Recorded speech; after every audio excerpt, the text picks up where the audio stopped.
இப்போ இந்த வீடியோ நம்ம பார்க்க போகிறது 10th மேக்ஸ் எக்ஸசைஸ் 8.1ல் இருக்கக்கூடிய இந்த 8th சம் தான் பார்க்க போகிறோம். பாருங்கள், if the standard deviation of a data is 4.5, அதாவது சிக்மா வந்து 4.5 கொடுத்துட்டான்.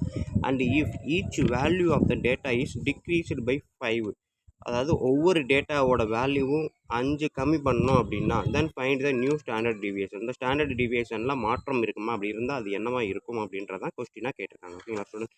ஸோ இதான் வீடியோவை பார்க்க போகிறோம். பார்க்கறதுக்கு முன்னாடி நம்ம சேனல் இது வரைக்கும் சப்ஸ்கிரைப் பண்ணாமல் இருந்தீங்கன்னா தயவு செய்து சப்ஸ்கிரைப் பண்ணிடுங்க. அப்படியே பக்கத்தில் பெல் ஐக்கான் இருக்கும், அதையும் கிளிக் பண்ணிடுங்க. நன்றி. இப்போ வாங்க நம்ம கிளாஸ்க்குள்ளே போகலாம். வணக்கம் ஸ்டூடெண்ட்ஸ். இப்போ நான் வந்து 8th சம் பார்க்க போகிறோம்.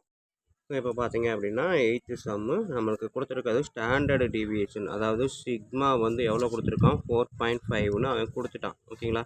இப்போ ஆனால் டேட்டா பார்த்தீங்க அப்படின்னா x1 x2 x3 x4 up to xn வரைக்கும் இருக்கக்கூடிய டேட்டாவில் ஒன்றுலையும் 5 சப்ட்ராக்ட் பண்ணுனா, ஓகேங்களா, எனக்கு கிடைக்கக்கூடிய ஸ்டாண்டர்டு டிவியேஷன் என்ன, இதுக்கும் அதுக்கும் என்ன வித்தியாசம் அப்படின்றதான் கேட்டிருக்காங்க. ஓகேங்களா? நார்மலாக x1 x2 x3ன்னு போட்டால் நமக்கு ஸ்டாண்டர்ட் டிவியேஷன் 4.5 அப்படின்னா, இந்த மாதிரி டேட்டாவை 5 எல்லாத்துலேயும் கம்மி பண்ணோன்னா ஸ்டாண்டர்ட் டிவியேஷன் என்ன அப்படின்னு கேட்டிருக்காங்க. ஸோ அப்போ இதுக்கு ஸ்டாண்டர்ட் டிவியேஷன் ஃபார்முலா எழுதாமா?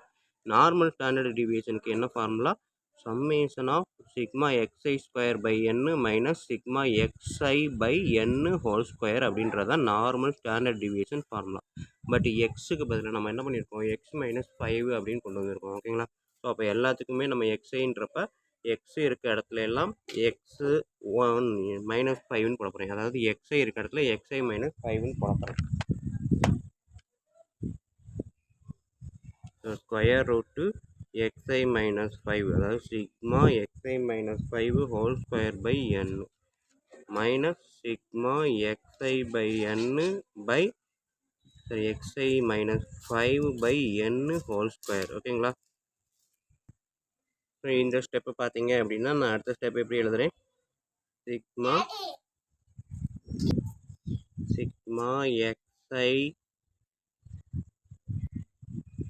அதாவது இதை அப்படியே எழுதுறேன். இதை வந்து நான் என்ன பண்ணுறேன் அப்படின்னா xi by 5 minus sigma 5 by n, சரிங்களா, n இது. ஓகேங்களா? ஹோல் ஸ்கொயர் அப்படின்னு எழுதுறேன். கரெக்டுங்களா?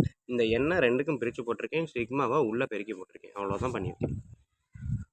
ஸோ சிக்மாவை உள்ள ரெண்டுக்கும் காமனாக இருந்தது, ரெண்டுக்கும் இண்டிவிஜுவலாக கொண்டு வந்திருக்கிறேன். எண் வந்து காமனாக இருந்தது, ரெண்டுக்கும் இண்டிவிஜுவலாக கொண்டு வந்திருக்கிறேன். ஹோல் ஸ்கொயர் பண்ணியிருக்கேன். இப்போ பார்த்தீங்க அப்படின்னா A minus B whole square, இது ஏ இது பி ஹோல் ஸ்கொயர், ரெண்டு ஃபார்முலாவுமே அப்ளை பண்ணுறேன். ஸோ ஸ்கொயர் ரூட்டுக்குள்ளே இது ஏ இது பி எடுத்துக்கிட்டே அப்படின்னா sigma xi square plus 25 minus 2ab 2 into 5 into xi, so 10xi by n. ஓகேங்களா? இப்போ மேலே இருக்குது இது ப்ராக்கெட்டு, இங்கே வந்து n, சிக்மா வந்து இதில் இருக்க எல்லாத்துக்கும் காமன், என்னன்றது இது எல்லாத்துக்கும் காமன். அடுத்தது மைனஸ் ஏ இது பி. ஓகேங்களா? அப்போ A minus B whole square formula படி போட்டேன் அப்படின்னா சிக்மா xi ஸ்கொயர் இல்லாட்டி sigma xi by n whole square, இது ஏ ஸ்கொயர் மைனஸ் இது பி ஸ்கொயர், சரிங்களா, A square plus B square minus 2 into sigma xi by n sigma 5 by n. ஓகேங்களா? இப்போ பார்த்தீங்கன்னா A minus B whole square formula படி இதை மட்டும் நான் எழுதியிருக்கேன், பிரித்து எழுதியிருக்கேன். ஸோ சிக்மா முன்னாடி இருக்குது, n கீழே இருக்குது. அதே இது ஏ இது பின்னா A minus B whole square formula படி இது எழுதியிருக்கேன், A square plus B square minus 2ab. இப்போ நம்மளுக்கு தெரிஞ்ச ஒன்று என்ன அப்படின்னா, இந்த சிக்மாவை ஃபஸ்ட்டு உள்ள எல்லாத்துக்கும் காமனாக எடுத்து விட்றேன். காமனாக இருக்க சிக்மாவை இண்டிவிஜுவலாக எல்லாத்துக்கும் மாற்ற போகிறேன். ஸோ அப்போ சிக்மா உள்ளே பெருக்கும்போது sigma xi square plus sigma 25 minus 10 முன்னாடி எழுதுகிறேன் சிக்மா xi. ஓகேங்களா? இந்த என்னன்றது common to the 3 terms. So அப்போ என்ன எல்லாத்துக்கும் இண்டிவிஜுவலாக எழுதுனேன் அப்படின்னா by n by n by n. ஓகேங்களா? ஸோ இந்த மைனஸை உள்ளே மல்டிப்ளை பண்ணுறேன். So minus into plus minus sigma xi by n whole square, இந்த மைனஸ் உள்ளே பெருக்கும்போது minus sigma 5 by n whole square minus, so minus into minus plus 2 sigma xi into sigma 5 by n into N ஓகேங்களா. So 2 எண்ணையும் அப்படியே பக்கத்து பக்கத்தில் எழுதுறேன். So இப்போ இன்னொரு ஸ்டெப் என்ன அப்படின்னா இங்கே எழுதுறேன் சிக்மா 25 அப்படின்னா ஓகேங்களா. என்ன அர்த்தம் அப்படின்னா இப்போ என் வரைக்கும் இருக்கிறத தான் ஆட் பண்ண போகிறோம். ஆட் பண்ணால் தான் சிக்மா என் அப்படின்னு சொல்லுவோம். ஸோ சிக்மான்றது என் டேர்ம்ஸ் அப்படின்றது அர்த்தம்.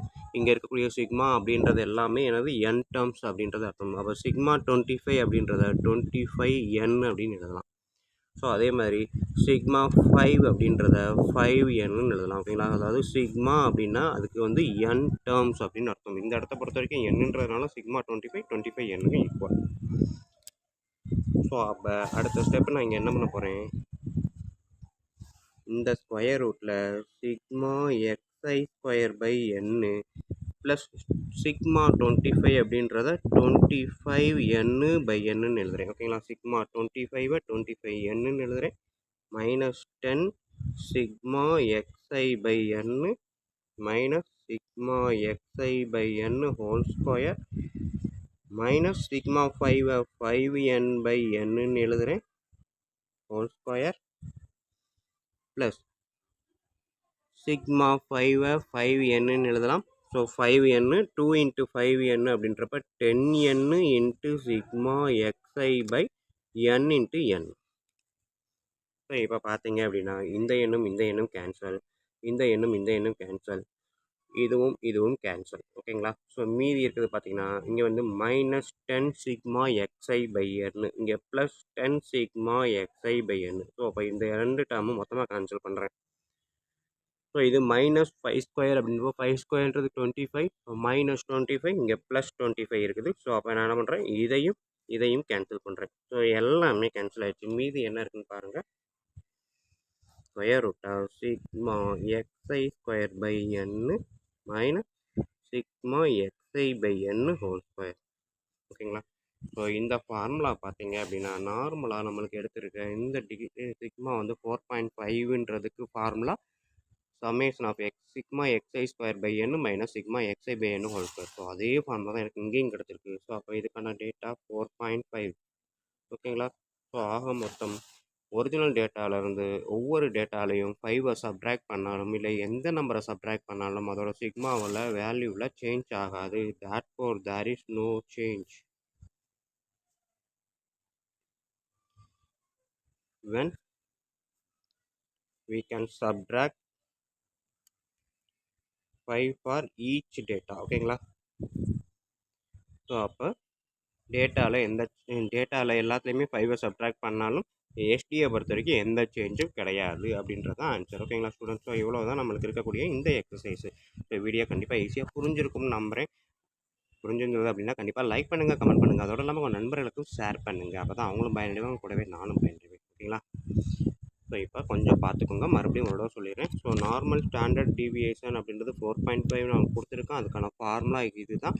ஸோ இதில் வந்து ஒன்றையும் 5 சப்ட்ராக்ட் பண்ணுன்னா எனக்கு கிடைக்கக்கூடியது பார்த்தீங்க அப்படின்னா சிக்மாவில் எக்ஸுக்கு பதிலாக எல்லாத்துலேயும் எக்ஸ்ஐன்னா x1 x2 x3 up to xn வரைக்கும் சொல்கிறது தான் xi. ஸோ அப்போ xiக்கு பதிலாக எல்லாத்துலேயுமே 5 சப்ட்ராக்ட் பண்ணுறதுனால xi minus 5 whole square by n போடலாம்.